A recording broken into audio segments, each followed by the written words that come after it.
We're going to be live here in a few minutes. As usual, I have to do a few maintenance kind of things. I have to get the word out there that we are going to be live. We have our first comment. Huh, that's interesting. That must be, we got our first comment from Yari, but it didn't come through because we weren't live. Say that again, Yari. Say your comment again and we'll get it. We'll get it here. But we're going to be talking about what's going on with Final Cut Pro over the next 6 weeks, because the next 6 weeks are going to be very important to all of us Final Cut Pro editors, FCP editors. Very important. But I'll be back in about 5 minutes and we will talk more. Let me just check and make sure we're live here. Yes, we are. Live there, and we got to be live on Facebook.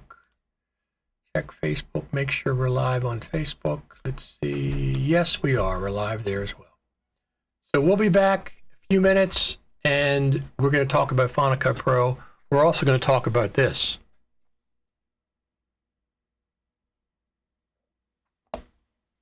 That's my new iPhone 13 Pro Max, the 1 terabyte one. See you in a few minutes.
Alrighty, Rudy. Here we are on the East Coast. I'm on the East Coast of the good old USA. We are just leaving summer here, and the fall. September is fall time. It's also Final Cut Pro time, which we're going to be talking about this entire episode.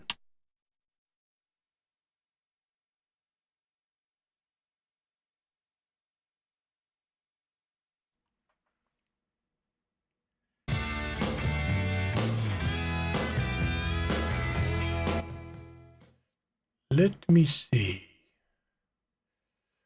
I don't see camera. Huh. Not showing it. Darn. Okay. Yeah, that's okay. So it's the fall here on the East Coast of the good old USA. We just switched from September to October. That's the fall time. Now, let's do a couple comments here. Marcus says hi from Germany. How you doing, Marcus? Glad you could have you here today. Garima Video Mixing. Hello, sir. How are you doing? Let me just pull this down, actually. Pull it down right there. Now we're in good shape. So, everybody is talking, well, I shouldn't say everybody, but a lot of people are talking about some things that might be happening this fall. 6 weeks. Within the next 6 weeks, I'm going to predict we're going to see a new version of Final Cut Pro. And I think it indeed is going to be finally a full point, full feature update. Don't know, I mean, I'm not on the beta team, so I don't know for an absolute fact, but my intuition says it's time, just adjusting my camera height, it's time to get rid of, to jump from 10.4 to 10.6, because 10.5 wasn't much. For most Final Cut Pro users, it wasn't, it was mostly for M1 Apple Silicon Mac users. I mean, yeah, they did some work on that, of course. I mean, everybody knows that. But just doing a lot of work does not make a good update necessarily. That doesn't mean anything. The government does a lot of work. Do they do great work? No, they don't. They do a lot of work. They spin their wheels. So just the fact that it was a lot of work doesn't necessarily mean it was a good update. So we're waiting. 10.4 came out almost 3 years and 9 months ago. We've kind of been waiting for a full point update, not just an update. We had 10.4.9 last August, which was a pretty darn good update. It had the new proxy workflow involved in it. So what do you think? Before we get started on that,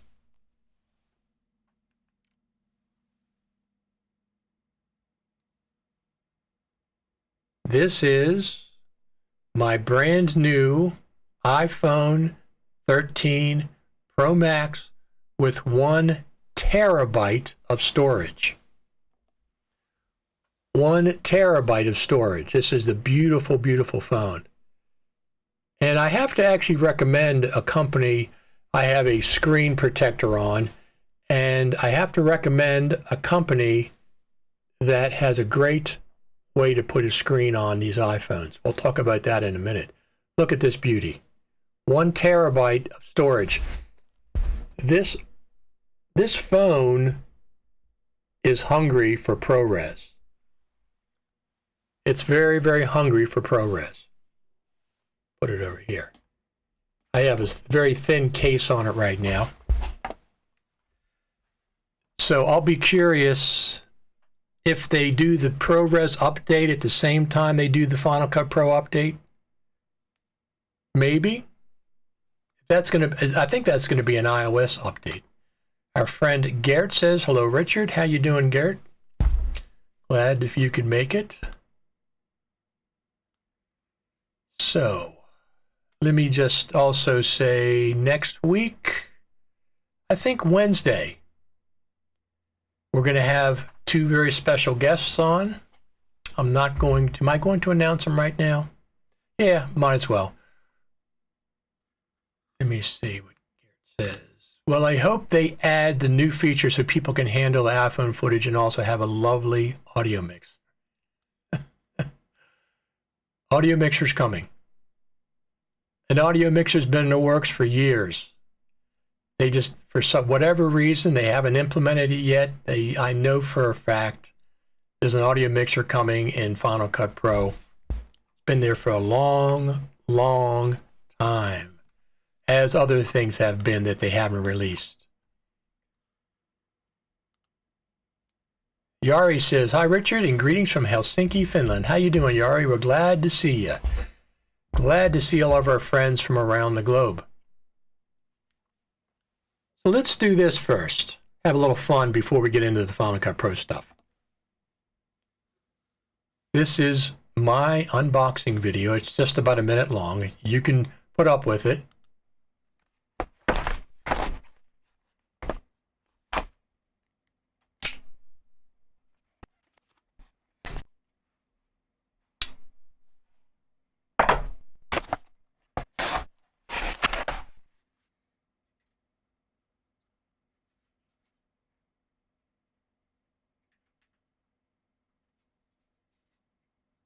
This thing was in China, and then 48 hours later, it's here on the East Coast of the good old USA. I followed its trip. It took 4 days to get out of customs in China. That was a little frustrating. Look at that thing. That phone is absolutely beautiful, but last year's was as well. The 12 Pro Max that I have, I still have it. I got to send it back. I traded it in to Apple for the new one. So I also have just a little bit. I just started filming with that new cinematic mode on the iPhone 13 Pro Max. It's a little bit tricky. It's a little bit fussy. First off, you have to have subject way in the foreground in order to distinguish it from the background. On my test today, I found that sometimes it worked better than others. Gert says, "We are doing great. We had some busy months." That's fantastic. Eric Emmerich says, "Congrats, Richard." Thank you very much, Eric. So I'm going to be doing some tests. I got a new gimbal. I got a gimbal set up for the iPhone 13 Pro Max, heavy duty, that I can use lenses on. Moment, which are the lenses that I have, has done some tests with the iPhone 13, and they all work. They all work. One of the surprises is you cannot use any third-party lens on the iPhone in cinematic mode. No third-party lens is going to work on the iPhone 13 Pro in cinematic mode. And the reason that it's not going to work, according to Moment, is because cinematic mode uses two lenses. I guess that makes sense. Cinematic mode uses two lenses. So any lens that you put on the iPhone is going to block one of the other lenses, the other lens that's being used. I don't know if it's the telephoto lens it uses. That's kind of what I'm thinking, but it could be the ultra wide as well. So no third-party physical lens is going to work in cinematic mode. I found that very interesting.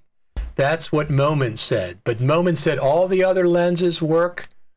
You can put a ultra wide on the zoom. I don't know why you would. So we have 3 times zoom now. You could put the telephoto lens they have, which is 2x optical, onto the 3 times optical, and that gets you 6 times optical on the new phones. So let me play one more video. This is my little, I just did a little bit of cinematic video this morning, so this is just a little bit of that.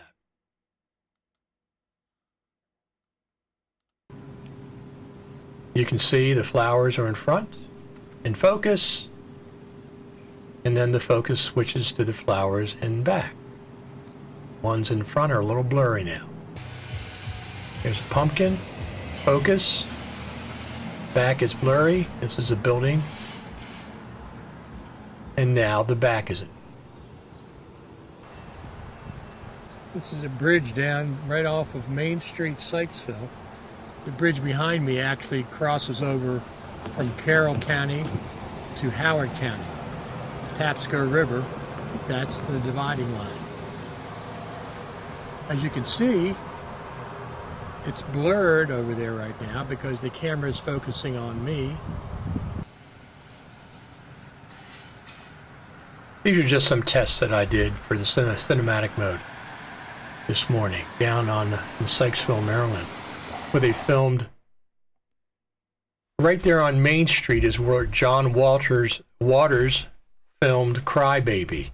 Johnny Depp was down there, Iggy Pop was down there filming right on Main Street. So we said, greeting Richards, I'm really curious to see how cinematic mode will be controlled in post, in Final Cut, for instance. Absolutely. This is what we're going to be talking about. Apple has once again pre-announced a new version of Final Cut. So here we go. Gert says, why not try what happens with an external lens? You have some, see what happens. No, it works with external lenses. Normal, not the cinematic, because apparently, according to Moment, who did pre-testing on it, they haven't done extensive tests. When you do cinematic mode, the iPhone is using two lenses. It's using two of its lenses. Whenever you do put a lens on these phones, it blocks the other lenses. The structure of it blocks the other lenses. So you can't put a lens on that doesn't block one of the other lenses. That's what they found out. I did not know that. I did not know that's how cinematic mode works. Did you? It uses two lenses. Is it using the telephoto in the regular? It's not using the telephoto in the regular, and I'll tell you why. Because in my test this morning, you can shoot through the regular lens, the 1X, or the telephoto lens while you're filming live. You can switch back and forth between those two. I'm presuming, thinking about it, that it's using the ultra-wide lens as a second lens.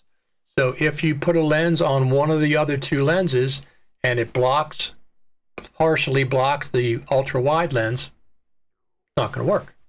That's what Moment said. I have not tested it, but it makes sense. The best thing is that you can focus in post. Any autofocus system will be unreliable. So I listened to the one podcast that had the Apple engineer. Eric says, is it using LiDAR? According to Moment, it's using two lenses.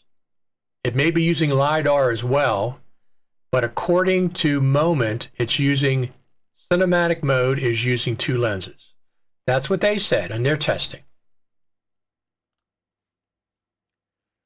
Yes, otherwise you cannot compute the difference. So that's how they're doing that. It's like they're almost shooting two different video files, and one's in focus and one's not. So I listened to the podcast that had the Apple video engineers on. And there's two things, there's more than that, but there's two specific things that are happening when you're using cinematic mode. First off, cinematic mode, I like it. I can see myself using it under some circumstances a lot. As a matter of fact, I'm going to be shooting in 1080p, 30 frames per second on a regular basis. 30 frames per second seems to be the frame rate that the iPhone is kind of a standard, the stock frame rate. So for the time being, if I do a film or something, I'll shoot 24p, but I shoot everything 24p. The only resolution that does 24p on the iPhone 13 is 4K. No 24p and 1080. 25, 30, and maybe 60. 720p only does 30p. It doesn't do any other frame rate. I don't know if that's going to change with an update. We'll have to see. Garrett says, block out the LiDAR and see what happens. Is there cinematic mode and macro mode? I didn't try macro, to be honest, but with that, if you're really close up on something, I'm not sure. I mean, like an inch away, I'm not sure why you would want to be cinematic mode at being that close. And I would have to say probably no. So when I did my test this morning, I had two lenses I could use with the front camera. The 1X and the 3X, the zoom lens. Both of those I could use in cinematic mode. And the selfie camera also can be used in cinematic mode. So there's two things that are happening in cinematic mode. One is the rack focus, the actual focus, and the second thing that's happening is the blurriness, the blurry background. Two separate things. Normally when you rack focus on a professional camera with a prime lens and stuff, you get the automatic blurriness, the bokeh, automatically. But the phone doesn't have that ability. You're not rack focusing the phone lens. So it has rack focus. It focuses on a specific place. And when it does that, it blurs the background. And I believe that's digital. I believe it's doing a digital blur, not an optical blur. Nobody's rack focusing in the iPhone lens. Nobody's doing that. So to answer your phone, we'll talk about that in a minute. Is there cinematic mode and macro mode? I don't think so. I saw it in three lenses, the regular lens, the zoom lens, and the selfie lens, all three. So at the Apple event in September when they showed the iPhone, Apple pre-announced a new version of Final Cut Pro. They pre-announced it. When do you think that's going to happen? One of two, in my opinion, it's going to happen at one or two different events. Could they just announce it and make a press release? Absolutely. They've done that before. But as long as we've been waiting for this, I'm hoping it's around an event. Now, Apple's going to have another event, probably October. I'm going to just say October because last year they had three events. They had one September, October, November. September was the iPhone event, October was the iPad event, and November was the M1 Apple Silicon Mac event. That was last year. That was unusual. Usually they have two. So this year they introduced the iPad at the iPhone event. So that takes care of the second event. So we know we're getting Apple Silicon Mac Pros, 16-inch, which is what I'm waiting to see.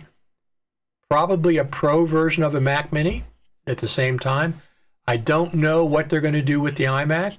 They might have the M1X iMac, the M2 iMac.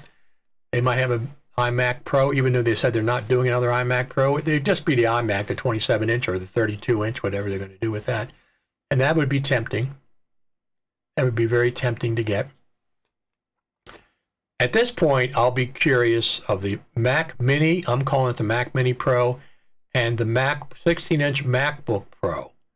Supposed to have an HDMI port, supposed to have the MagSafe back again, at least 3 Thunderbolt ports, card reader, heard all kind of things. Eric says it'll come out when Monterey comes out. It's not going to be dependent on Monterey.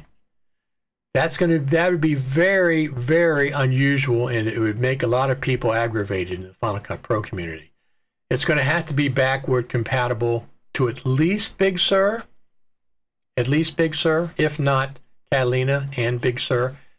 May not have all the features that Monterey has, because Monterey is a big update as well. I have not run the beta of Monterey yet. I'm not planning on it. I have run the beta of no, not the beta. I have a dual boot. I have Big Sur, but I haven't used it for 3 or 4 months. Just don't need it. Catalina's running fine for me. If I have to, you get Monterey to get all the features of Final Cut Pro 10.6. That's what I'll do. Not a problem. I'll dual boot though. I'll load up Monterey where Big Sur is, and then have my Catalina ready to go if I have to dual boot back into it for some reason. Because I don't expect all my plugins and apps are going to be working right off the bat in Monterey. Like, for example, Ecamm Live. I don't think that's going to be... They're probably good to go. Ecamm Live's been pretty good. So one of the things that's going on that they've announced,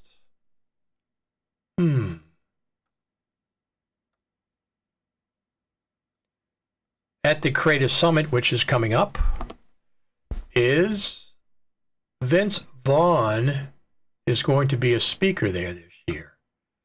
I guess he was, let me see if they have it listed there. It's free this year, okay? When you go in person, it's $1,000. This year, it's free. You can upgrade to the VIP pass, which gets you the ability to have the recordings and stuff, a bunch of other things, 90-day access. So let's go to the schedule there.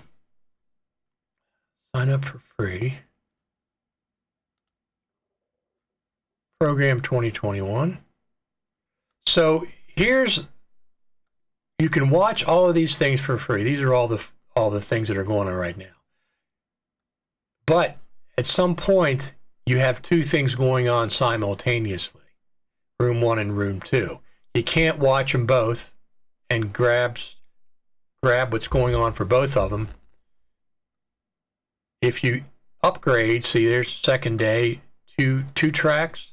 When it's live, it's 3 tracks. They have 3 tracks going on at the same time sometimes. So all the days except for the first day are going to be having 2 tracks. So you have to make your mind up whether you want to be editing my podcast using Final Cut Pro or that tool you almost forgot you need, compressor, things like that. You got to watch one or the other if you're doing it live. But if you get the VIP pass, you don't have to worry about that because you get the recordings afterwards. But it's free. Apple Day is November the 12th, as we know. They announced this week Vince Vaughn, the actor, is going to be there.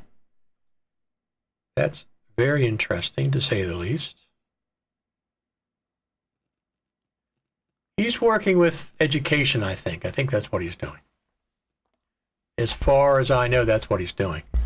So that's coming up. That's one of the events they could announce a new version of Final Cut Pro. They've done it in the past. The other event, let's do this. So this is, I'm going to pull this up. This is the Apple event from 2016. I think Pro customers are going to love using the MacBook Pro. So we want to show you 3 examples of professional applications being used on the new MacBook Pro. So, oops, turn that down a little bit. So, that was the 2016 MacBook Pro. This is an Apple event. This is not a Final Cut Pro event. Apple doesn't have Final Cut Pro events. except for the Creative Summit. They don't have an event just for Final Cut Pro. This was the 2016 Apple event in October that introduced the brand new 15-inch MacBook Pro with the Touch Bar. 2016 15-inch MacBook Pro with the Touch Bar. During that event, they introduced the worldwide debut of a brand new version of Final Cut.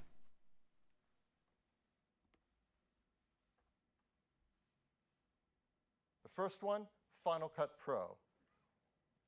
So to show you that, I'm very proud to bring up Susan Prescott, VP of Apps Product Marketing.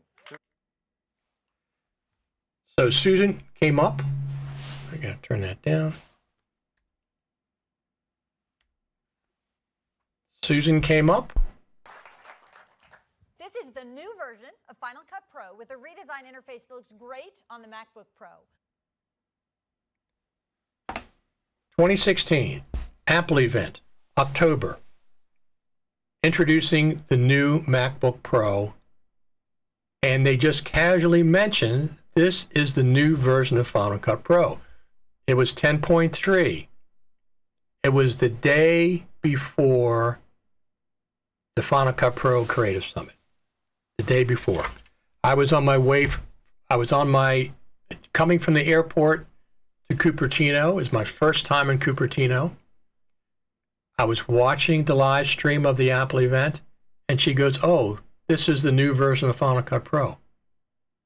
I think they possibly can do that again because they have the M1X MacBook Pro coming out, almost the exact same thing.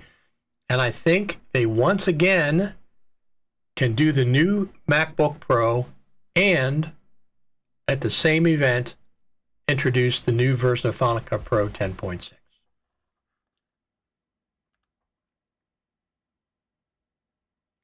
Need FX Factory to go M chip compatible. I'm not sure what that's referencing to.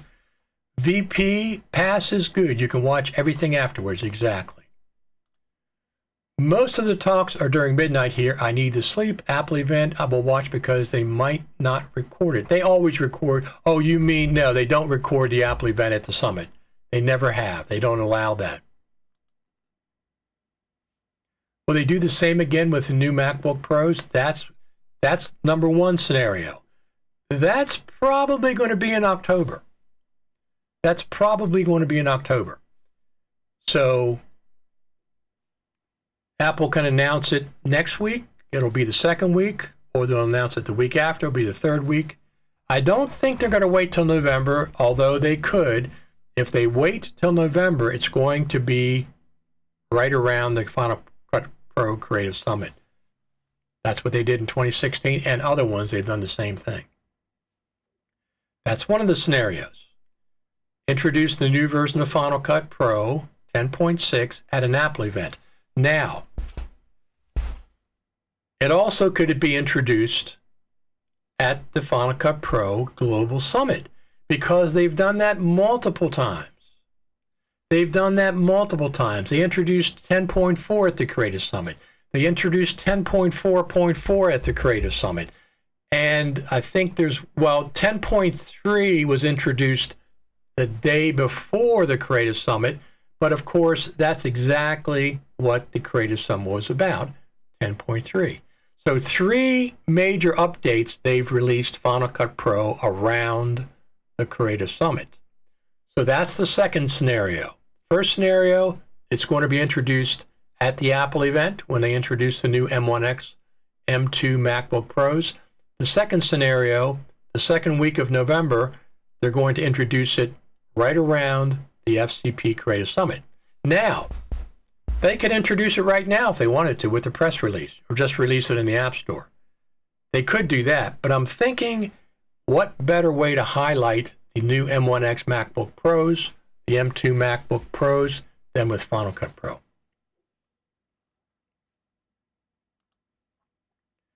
One event will intro 2 new machines, Monterey and Final Cut Pro. There you go.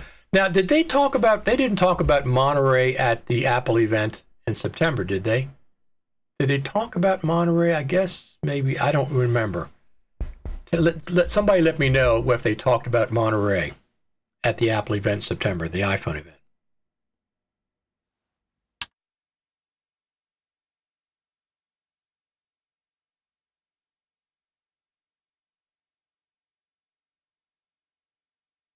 This is my mute button. You can see it lights up red. I love having a physical mute button. I love that.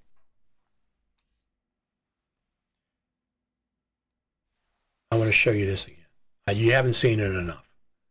You have not seen this enough. There's the case. So one of the things when I did the case this year, one of the things, I always get a new case and I get a screen. So one of the things that I got, and I have to recommend this highly, is the screen protector Armorite. First off, the screen is very, very, very thick, but they give you a great system to put the case in, to put the glass on. They give you a little rubbery pad to put the iPhone on so it doesn't slip. They give you 2 screens, at least 2. They might have given me 3. This thing is fantastic. This is a frame that you put on your iPhone, and then the glass goes right inside, perfectly lined up. You don't have to worry about it. This is a reason I would recommend this glass. It fits exactly over your iPhone, and then your glass goes right inside. It can't go left or right. It has to. You push it against the top, lay it down, get rid of the bubbles, and it's perfectly, perfectly aligned. This is what they all should have. That's why I highly recommend this specific one, because of that. I'm not even sure if I knew that was included until afterwards. But this is the one. I got it off eBay. It has 2 or 3 screens. I have 2, I'm not sure. It's, I don't know, it wasn't that much. Less than $20, I think. But I love that alignment cage that they have. Because sometimes you put it on a little bit of crook and you got to start over again. No Monterey at September event. So I guess Monterey was just talked about at WWDC then. Scott Harmon says they have started releasing software updates for iWork apps. They say requires Mac OS Monterey, so I imagine it's imminent. Well, that's certainly interesting. Let me see something here. Wait, first off, I want to see if I'm live. Am I live on Twitch TV? Let me just see. I'm supposed to be. Yes, I am.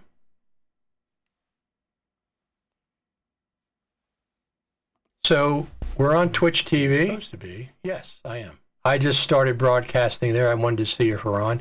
Let me check. I'm not sure if we're on Twitter on Twitch TV or not. We're supposed to be live on Twitter too, but I've never. Let me see something here.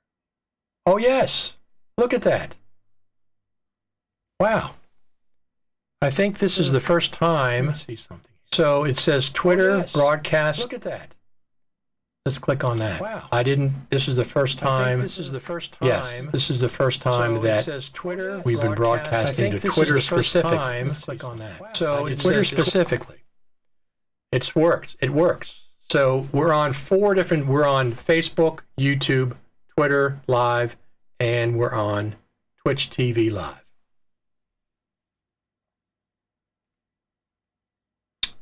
So Eric says, I can't get more than a few months with any screen protector before they bubble up. Eric, this one is it's much thicker than other ones that I've used. This one is very, very stiff. It's much thicker. I recommend it. You know, I don't recommend, I recommend things that I believe in, and I like that system. It's less than $20, so it's not a problem. You know, you're not wasting a fortune on it, that's for sure. But I highly recommend it. I mean, I've only had this for, you know, not that much. I can only have it for not that much. I haven't had it for that long. I just took it out, just started filming with it. I'm interested in the ProRes when that's updated.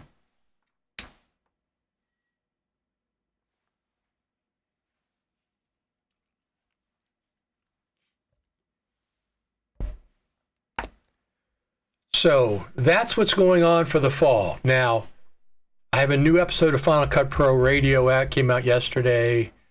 I'm talking about the iPhone, a little bit about ProRes, some of the specifications, something else. Let me just pull this up because I was surprised when I listened to the two Apple engineers. Let me see where that is. Is that over here? Nope, it's not there. So when I listened to the Apple engineers talk about, let me just pull this up real quick. Open recent. Here we go. Where did that go? Oh, there it is. When I listened to the Apple engineers talking about some of the things. Oh, there's another thing about the iPhone. They switched from optical stabilization to sensor shift. Optical, I mean, it's still physical. From the lens, they used to do the lens to make the lens stabilize the footage. Now they're using the sensor. They said the lens got too heavy for the iPhone to be messing with it, so they switched to sensor stabilization. But something else was,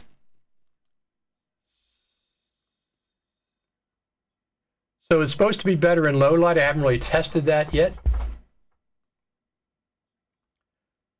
When they do, what else did they say with the front facing lens? There was something else that they said that I might be using LiDAR, or there's actually another, I guess that's the light and then LiDAR, yeah.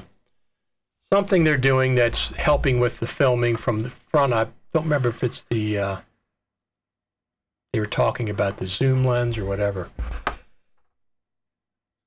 Eric says, the ProRes iPhone update is nice. Very curious about the specs. I'm very curious too. So ProRes came out in what, 2007? It's been out for a long time. They haven't updated it for all these years. They did ProRes RAW, but that's not the same thing. That's not ProRes. That's very specifically requiring a RAW sensor that outputs RAW data and stuff. That's not ProRes. They haven't updated ProRes other than they added XQ and X4, whatever. They've made higher quality versions, but in all these years, they haven't optimized the compression at all. Have they just put it out and it's good enough? We don't have to worry about it anymore? I don't know. It seems like they could have done something to bring the same quality video in a smaller file size, or not going to long GOP or anything. That's not what I'm talking about. So I'll be curious as well. The ProRes update is nice. Very curious about the specs. So is it a special version of ProRes? I don't know. They called it ProRes Video very specifically. We'll have to see. Is that going to come out with Final Cut Pro 10.6? With the new M1X MacBook Pros? It'll come out this fall, they said. But people that are doing films on an iPhone, I mean actual films, will be, I'm sure they'll be shooting in ProRes. I am going to certainly try it out. And I would use it for more important shoots that I have.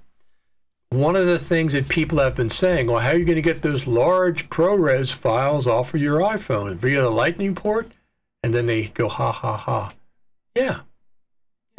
Same way that I got my 512 gigabytes of H.264 off my iPhone 12.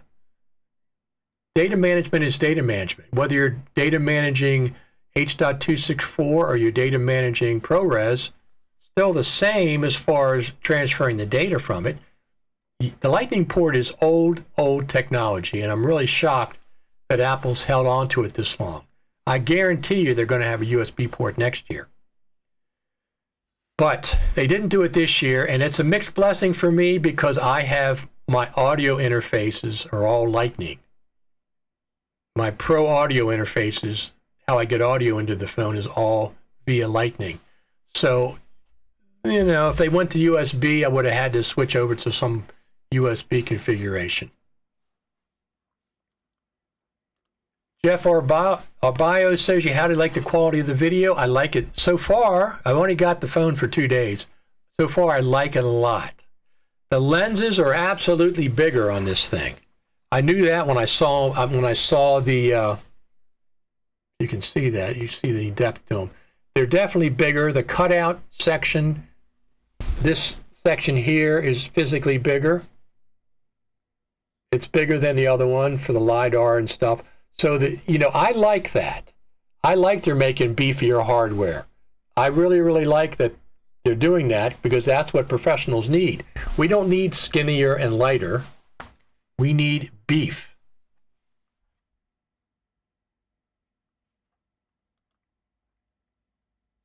The rumor is no new iPhone port until they figure out how to go portless. But if that's the case, they've already done USB-C on the iPads.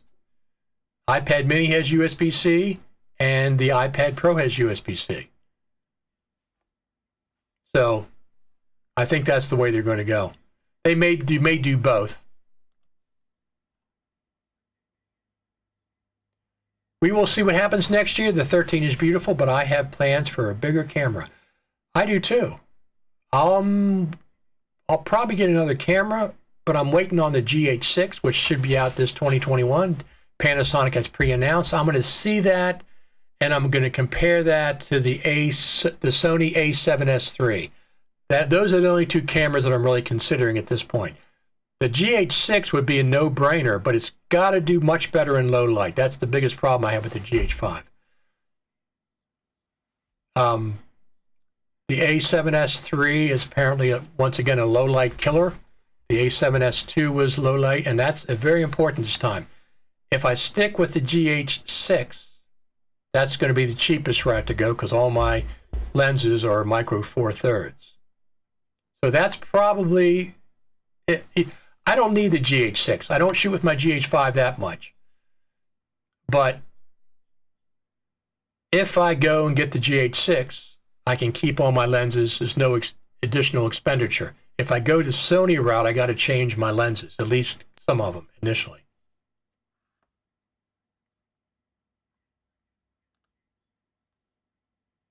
Do you think the quality is good enough for TV or just YouTube? Oh, no, it's definitely cool. There's going to be films made with the iPhones now, especially the fact that they're ProRes.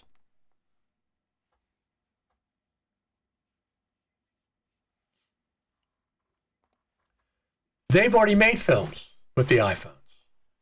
I don't know the fact that it can do ProRes. Look, it's a small sensor. Of course, a red camera or a big Vari camera is going to be better. Of course, that's just common sense. But I watch all my TV on my I don't even subscribe to cable anymore.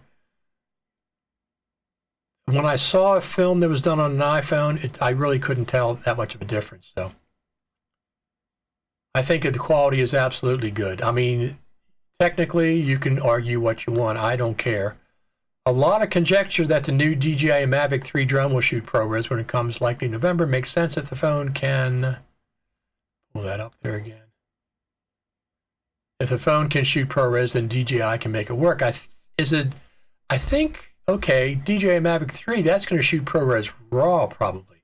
They already have a DJI drone that shoots ProRes RAW, so that's probably what I expect.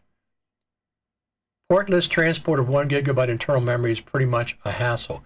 It's a hassle with the Lightning port for sure, but listen, once again, I have 512 on my iPhone 12 Pro Max. That gets filled up. I get 300, 400 gigabytes. I got to get it off. It's the same way of getting data off the phone. ProRes H.264, ProRes H.265. It's just data coming off the phone. The bottleneck is the Lightning port. The ProRes doesn't make any difference. Now, if I shoot ProRes, obviously I can't shoot as long a video because ProRes using 6 gigabytes a minute, I think in 4K. I can shoot like 4, 5, 6 hours, I think, on my 1 terabyte. At 4K and more longer on 1080p. It's just getting data off. The problem is not ProRes. The problem is the Lightning port. I'm going to live with it. They have no choice. That's what the iPhone 13 has. That's what it has. There's no sense in complaining about it. You can make suggestions for next year. That's fine, but not for this year. This year is already done. If you get the iPhone 13, that's what you got. But it's not. I got 512 last year. I got 1 terabyte this year. I know I know how long it takes. I just put my phone down, start transferring it. I use iMazing, I use AirDrop, or I use Final Cut Pro to import the footage. If I use Final Cut Pro, here's a tip for y'all. As soon as you get done importing it, make a backup copy of that footage. I don't know what it is with a Final Cut Pro and the iPhones. Multiple times, import footage. Everything's complete. Come back a day later, the footage is all offline. It says reconnect the camera. No, it already imported the footage. I know it did because I saw it yesterday. Sometimes the frames are black. I don't know why. So I always make a copy of iPhone footage as soon as I get done importing. Jeff Arbaio says, thank you. You're more than welcome. From Final Cut, I want a proper ease tool graph editor. Yeah, absolutely. Like Adobe After Effects does, certainly. For what it's worth, the DJI X7 cam is still, I believe, the only camera that shoots internal ProRes RAW. Correct me if I'm wrong. That has to do with, I think, the RAW copyright, the RAW, whatever they call it, the rights to that RAW. I think that's the problem. Does the iPhone 13 support Wi-Fi 6? I think it does, but not 6E. Somebody said on the last thing. I don't know for a fact if that's the case, but that's what I've heard. It does do Wi-Fi 6. So once again, Final Cut Pro 10.6. I mean, look, it absolutely could be 10.5.x. It could be. Is it going to be Final Cut Pro 11? I would be very surprised if they jumped to 11. They already did 10.5 for the new Apple Silicon version, so we really haven't gotten much of an update as far as a full feature update that was not 10.5. 10.5 was mostly for Apple Silicon users, and yes, it was a lot of work, absolutely a lot of work, give them credit for that, but we want a full feature, full point update. Some people I've seen some people talking about, does Apple support Final Cut Pro? Do they promote Final Cut Pro? I'm not overly concerned about that. I think Final Cut Pro should be creating its own buzz on its own. Sometimes people complain about, I don't know how much Avid gets promoted. It has a foothold in Hollywood, but I don't think they promote it. Adobe Premiere does some limited promotion, but I think the app itself should be what promotes Final Cut. I think the app should promote it. Can Apple do a little more promotion for it? Sure, that doesn't hurt. Should they spend millions and millions of dollars promoting it? No. I'd rather have the dollars go towards improving Final Cut. Give Sean Lander his dupe detection. So many things we need. I see people say, Final Cut doesn't need much. It only needs a couple of things. No, it doesn't. You're a cheap date, you say that. It needs a lot of things, a lot of industry standard things. Coloring clips would be fantastic. Color coding clips. more colors instead of those muted, earthy, crunchy California colors that they have now. I mean, you don't have to be unlimited, but Logic has a much better color palette. The ability to drag a marker where you want it, or move a marker via time code rather than just keyboarding it a little bit left and right. You can call it chicken soup as long as it's a good update. Good point there, Eric. I like that. I'm gonna steal that quote from you. You can call it chicken soup as long as it's a good update. We want features, missing features, new features.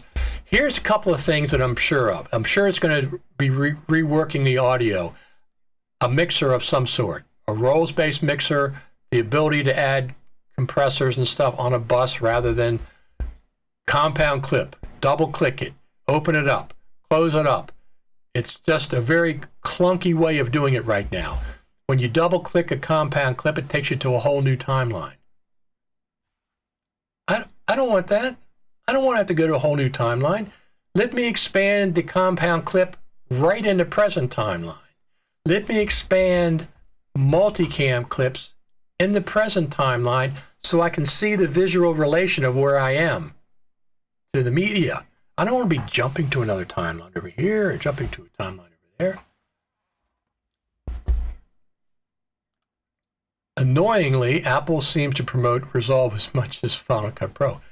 They called Resolve one of the must-have apps for Final Cut Pro. I like Resolve. Garrett says, I love chicken soup. I do too, especially homemade chicken soup. Absolutely. So what does everybody think? Apple event, Creative Summit. Apple event, Creative Summit. Now they could do the Apple event close to the Creative Summit, and it would kind of take in both things. If they do the Apple event in September, it's going to be the hot topic at the Creative Summit. Everybody will be jumping on the Creative Summit. 10.6 is what I'm saying. Other people are saying no. I heard people say they're going to update Final Cut Pro in September. No, that didn't happen. They didn't update in September. They could update it right now for all I care. I mean, they could update it while we're on the live stream. Agree. Hope there are big changes. One of the things people are saying, and I see it happen, and it get aggravated, like when Final Cut Pro first came out, 10.0. Oh, I'm going to jump ship and go to X, go to Premiere, go to Avid, go to Blackmagic. Well, first off, number two, I have two number twos. They have LumaFusion on the iPad, which is fantastic. But as far as the Mac, I absolutely would go to Blackmagic, Resolve. I have the studio version, and I really, really like it. Garrett says Apple event before the Creative Summit. So if they do that, if they gang the two up, that makes complete sense. It's within 6 weeks. The Creative Summit is 6 weeks away. That's why I said we're going to see a new version of Final Cut Pro within the next 6 weeks. Right? Sitting on my office chair for this long creates my leg. My leg goes to sleep. So, I think that's going to be it for today. Do you have any other questions?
Sorry, thanks, muted. So here is the thing. You don't have to leave one NLE to try another one. You don't have to say, oh, I'm going to leave Final Cut Pro and go to Resolve. You can do both. You can use Final Cut Pro when you want to. You can use Resolve when you want to. That's what I do. The Resolve,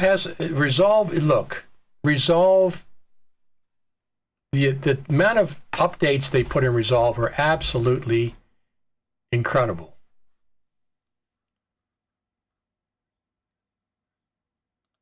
Garrett says lip reading is hard. Sorry about that. Thanks for telling me. I kept seeing the comments going up. I had myself muted. But anyway, you don't have to give up one in order to try the other.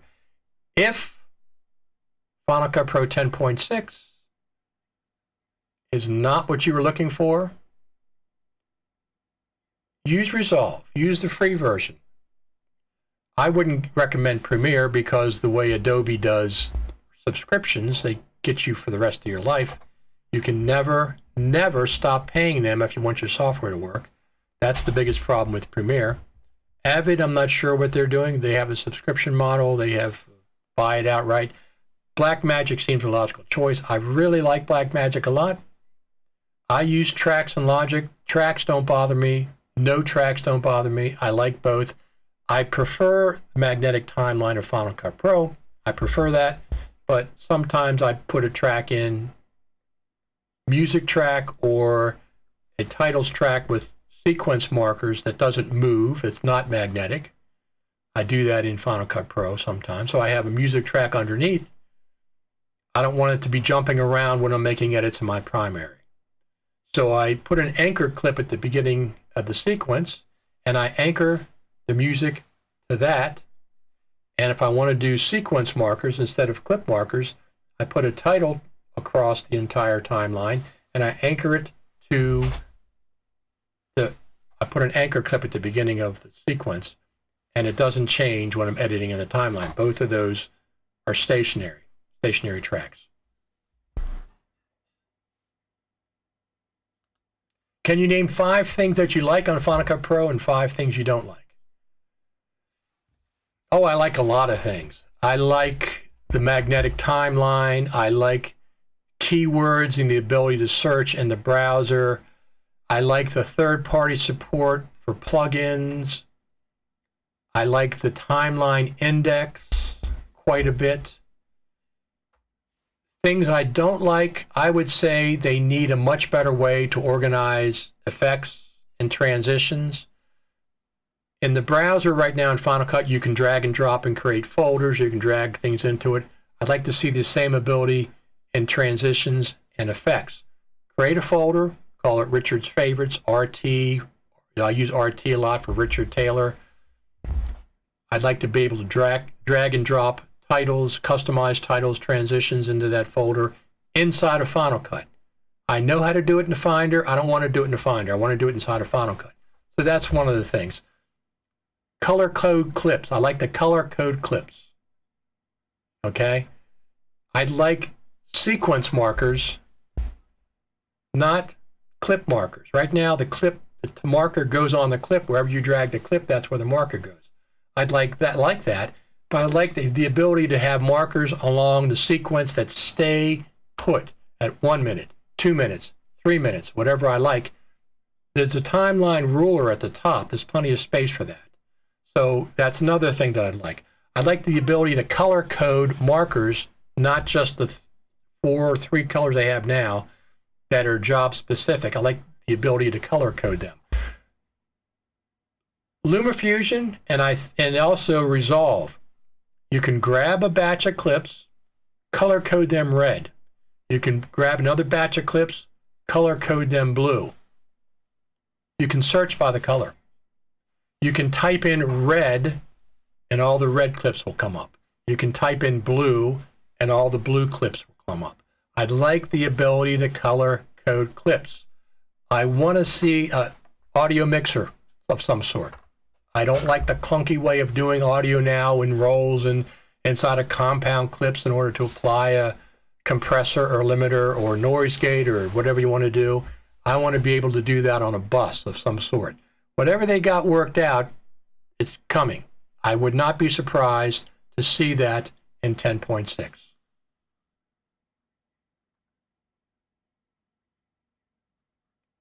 That's a couple things I like and don't like. I'd love to know if Apple's Final Cut Pro team worries about the speed of Resolve updates. Feels like they are falling behind. Yeah, I have to. There's no competition there, is there? I mean, you put the number of updates Resolve has. Final Cut's.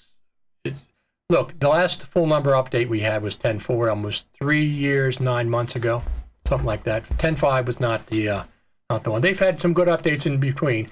10.4.4 was an excellent update. 10.4.9 was a nice update, but it's not the full feature update.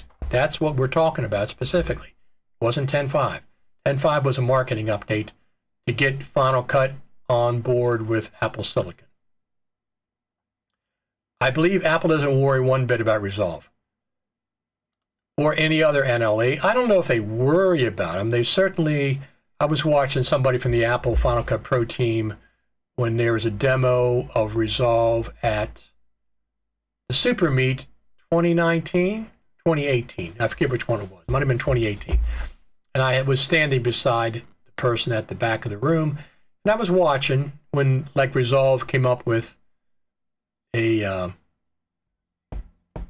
what is it? Unlimited undo. It's a fantastic thing to have. Unlimited undo, where you can go back and you can select different points and you can maybe even save them, different places you undid something or you want to go back to a different point. And a list comes up and you just click on it and it goes back to that point. Logic has it. Logic has an undo list. Resolve had it. I remember seeing the person next to me from the team when that came up. They don't worry as long as new users' numbers are growing. Well, they're growing, but could they grow more? How important is it to have big numbers for Final Cut to you? I want the app to have money to continue developing, absolutely. But I think it should survive on its own, not because Apple is promoting it. Apple can do some promotion, of course, and they've kind of ignored it for the most part. But that's not that important to me. That's all.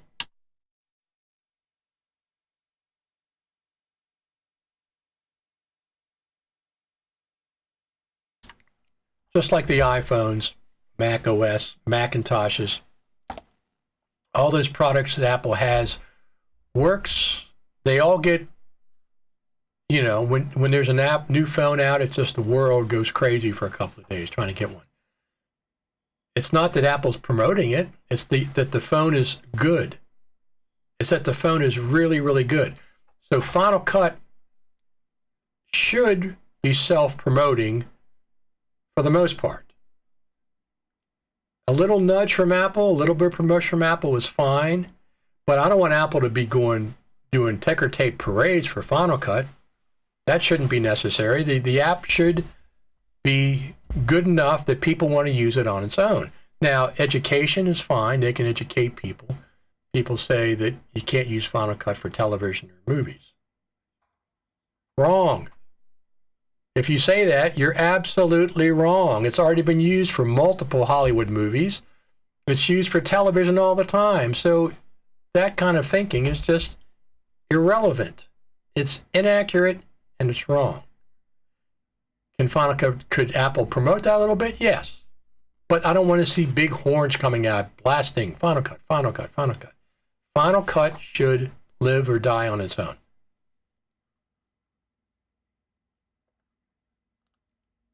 Interface also, do you mean improvements? Need batch sync audio to video, please. So that's interesting. I don't do that much syncing, so it doesn't do batches. That's amazing to me. Thank you for your time. Thank you for stopping in. Given Apple's recent emphasis on sharing, I bet they add better collaboration to 10.6. So I think a lot of people want collaboration. That would be fantastic. Let me just so let me pull this up. Video, backyard, web page, overhead cam. I'm not going to do that. Let me see if I have the one thing that I wanted.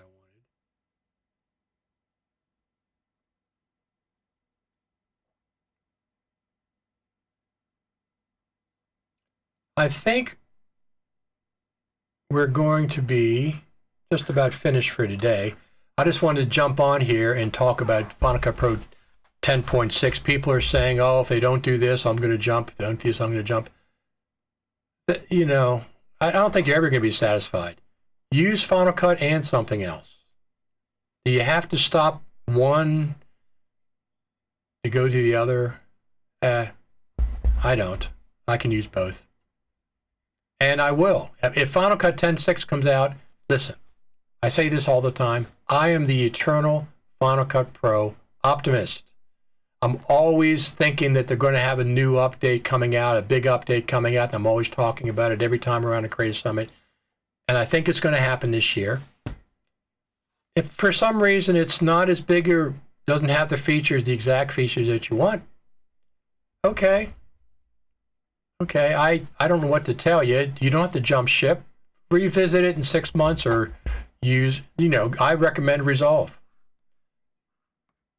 So they just updated Pages and Keynote and what else is there? The other, whatever else they have. And there's some kind of a sharing thing going on with Keynote now. You can do live video as you're doing a presentation. And there's some kind of collaboration going on there in the cloud or whatever. That would not surprise me. I think the 10.6 absolutely would have some kind of better collaboration, an easier way to share files and stuff. We'll see how that's going. Sharing estimate, time, duration, option missing in Final Cut Pro. I use DaVinci Resolve Studio more and more now. In the beginning, Final Cut Pro for media management and editing, and DR for finishing. That sounds like an absolutely good plan, especially when you have Resolve, the color application in DaVinci Resolve. That's fantastic. It has Lightroom, not Lightroom. What is the audio engine it has? Resolve? I forget. It has mixing boards and all kinds of stuff. Sometimes Apple gets it right. Sometimes they don't get it right. Like at the beginning when 10.0 came out, they had events and they had libraries. Events and libraries. Events and libraries. Events and libraries. Two different separate things. 10.1 came out, they did this. So at the beginning they had this and then they did this. So they do change. They realized that wasn't the most optimal way to do things. And they changed. Audio didn't have a mixer. Audio is going to have a mixer. Guarantee it won't have everything I want. Only kings and babies get everything. Yeah, it won't have everything, but it's going to have better audio. It's going to have some nice features. Here's what I like. I like them to knock off things. I have a checklist over there at FCPx.tv. Let me pull that up. That I've had for years.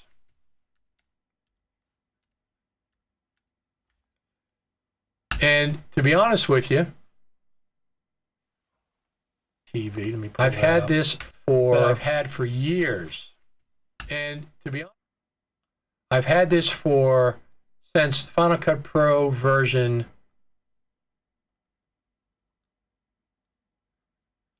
Let me think. Since Final Cut Pro version 10.5, I have a nice list of things here: roll space mixture, a clip logger. So the idea with the clip logger is when you're in the browser, you're not using the timeline area. So my idea is when you go into this mode, the clip logger mode, you could use the timeline for being more accurate ranges, favorites, markers, etc. It would be a special mode that you click on a clip in the browser and it would open up in the timeline, so you have a much more a bigger area to work, more precise. You can also zoom in and out, and anything you do to that clip in the clip logger mode goes to the clip in the browser. You're not working on a project timeline. So better dedicated keyboard, keyframe editor, clipboard manager, B-raw support in Final Cut Pro, renaming a clip, etc. Adjustable secondary and primary storyline parameters in the inspector. Right now you can't do that. Compound clips expand for editing in the timeline, effects browser improvements, etc., etc. There's a lot of things that Final Cut needs. Those are stock, a lot of those are stock items, some are original.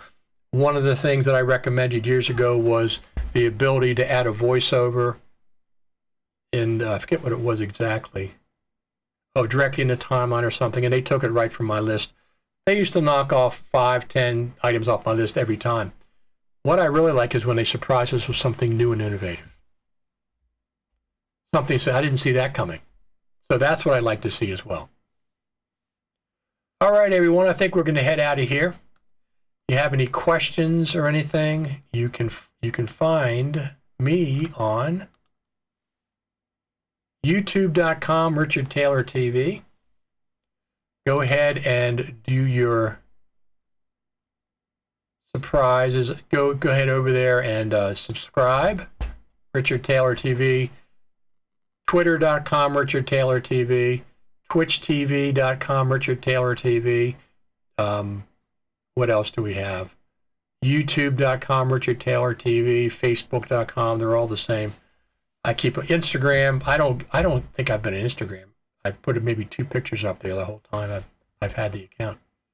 But anyway, so Final Cut Pro 10.6 within 6 weeks. It could happen today, could happen on Monday, Tuesday, Wednesday. Between now and the Global Summit, we're going to see a new version of Final Cut, and I think it's going to be 10.6. Could be 10.5 something. That would be, unless it's a big update, will be a little disappointing.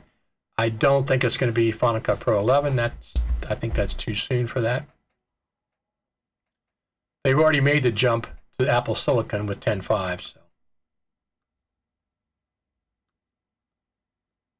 So what do you think? Any more comments before we sign off for today?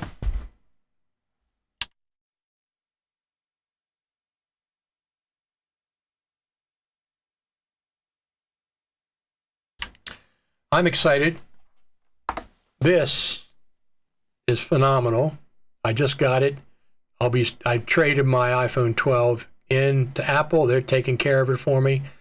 That's what I'll probably be doing every year. I'm very, very pleased with this so far. It's a little bit heavier than the 12. The lenses, I like the 3x optical zoom more than the 2.5. The lenses are a little bigger.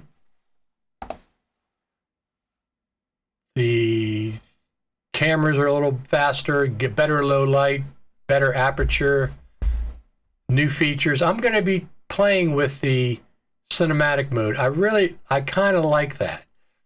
But here's what you have to do. You got to get somebody up close, an object up close, and somebody way far away. See, my hand's blurry, way far away.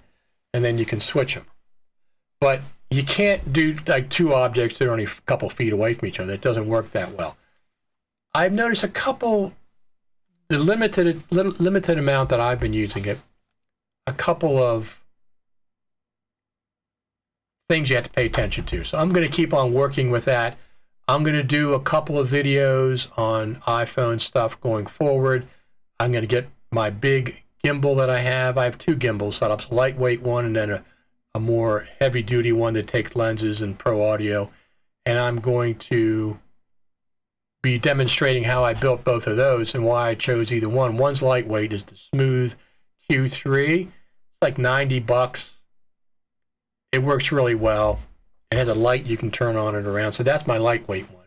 And then I have a Xeon something, I forget what it is. It's made for my GH4, GH5, but I've adapted my phone with a metal cage and weights, counterweights to make it heavy enough. So I'll be doing those, and I'll keep on reporting on my iPhone 13 Pro Max. Anyway, everybody, It's fall here in the United States. I guess it's spring over with our friends down in Australia. 6 weeks. The new version of Final Cut Pro will be out within the next 6 weeks. I'm saying it's going to be 10.6. That's what my opinion is. All right, everyone, I'm going to head out. Final Cut Pro TV Live. Do I have that down there anywhere? I don't know if I have that down there. Don't forget about Final Cut Pro Radio. Oops, wrong side. FCPradio.com with my podcast. What else do we have? YouTube frames. Oh, here we go. Here we go. Click and subscribe. Over there at YouTube is the best place to be notified. You can also follow me on Facebook, Twitter, etc., etc.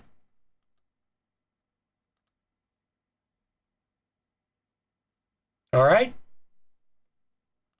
If there's any update to Final Cut Pro, I'll be back on.